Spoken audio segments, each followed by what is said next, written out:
I thank the gentleman. I spoke here a minute ago on the floor of the House concerning my deep and abiding concern about a nuclear power plant in the state of Ohio called the Davis-Besse Nuclear Power Plant. Now, this power plant, when it was first licensed, has, from the time it was first licensed, has experienced a shutdown, so much so that there was a period where the company that originally owned it, the companies that originally owned it, had massive losses because the plant was not up and running. Now, they had so many difficulties that it became an embarrassment to the nuclear industry itself. We are now at a point where this plant is trying to get a new license for its nuclear facility. Now, there are over 104 nuclear power plants in America. Some of them have achieved relicensing.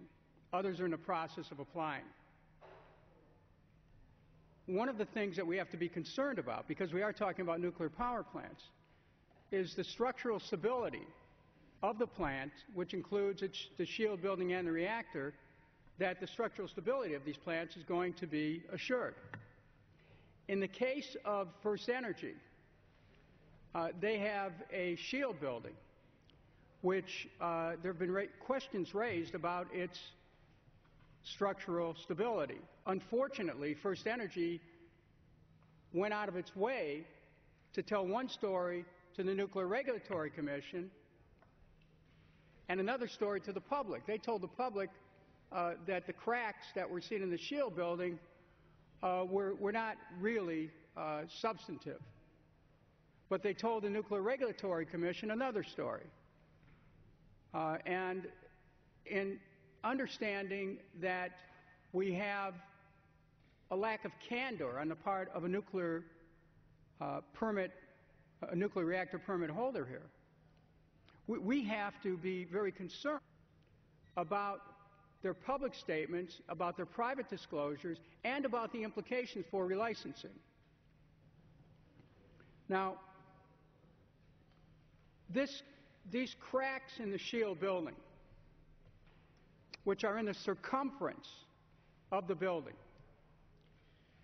they're trying to say now, they're telling the Nuclear Regulatory Commission the reason these cracks occurred is because there was this blizzard in 1978 where the wind direction was, if I'm correct, primarily out of the southwest, that this is responsible for the cracks, but the cracks are around the whole building.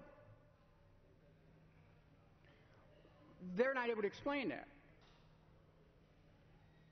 Nor do we know whether or not their sister reactors on the other side of Lake Erie at the Perry Nuclear Power Plant have in fact been adequately inspected to see if the same winter storm adversely affected them. Because if the winter storm did not adversely affect them at the Perry plant, then how is it that you had cracks only at Davis-Besse, and why were the cracks around the circumference of the building instead of just in the one area where the wind was driving the snow? In this company, FirstEnergy, in 2002, covered up information about a hole in the head of their reactor. Now I want to ask my friend from Minnesota if he needs any of this time right now, because I can conclude. With the chair, Mr. Chairman, I'd yield to the gentleman from Minnesota. The gentleman from Minnesota is recognized. I want to thank the gentleman for claiming the time. I guess I was about 4 minutes behind, and of course you got to be on your toes around here. I had come prepared to do the special order. Okay, what I'm going to shortly yield, ask unanimous consent that the gentleman from Minnesota would be able to have the balance of the time. Well, if the gentleman from Ohio wants to, if you, we can share the time if you'd like. What would be, I'd ask the parliamentarian, would it be possible for me to have unanimous consent to yield the remainder of my time to the gentleman from Minnesota? Unanimous consent is not required. Is that under the Speaker's announced policy of January the 5th, 2011, the gentleman from Minnesota will control the remainder of the hour. Okay, so I would just ask for a moment to conclude here.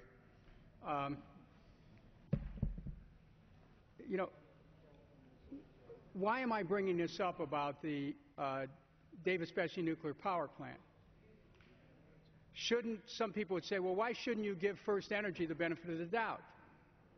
This is a company that 10 years ago covered up information about the hole in the head of a nuclear reactor.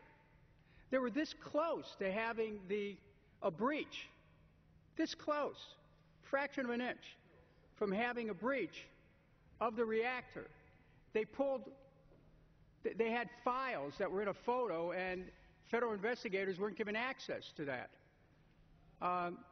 It ended up where this company gets fined $28 million, weren't candid with the government, and could have put the people of Ohio and Michigan and Indiana and Canada and the water of Lake Erie in jeopardy. This is the same company. Many people remember, particularly in cities in the East, that time in August of 2003 where all the lights went out in the East. Remember, some people were sitting on their doorsteps for the first time, no city lights, looking up at the stars.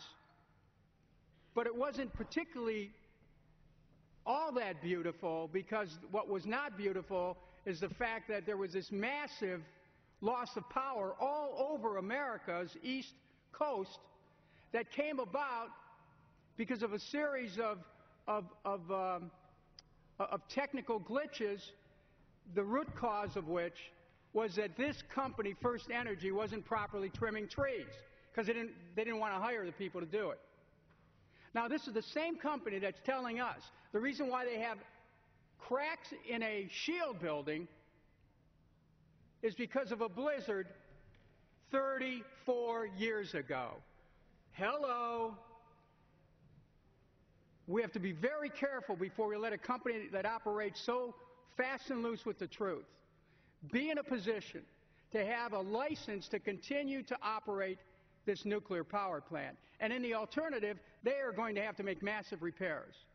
And if they won't make the massive repairs, then the NRC ought to do the right thing for the American people and have this shut down. I do not want to see another Fukushima in the United States of America. I do not want to see the people in my district at risk. I do not want to see the people in Ohio put at risk, because you've got a company like FirstEnergy operating in the shoddy way in which they operate, misrepresenting conditions to the public, telling the NRC one thing, the people the other. I can promise you, Mr. Speaker, I intend to stay on top of this.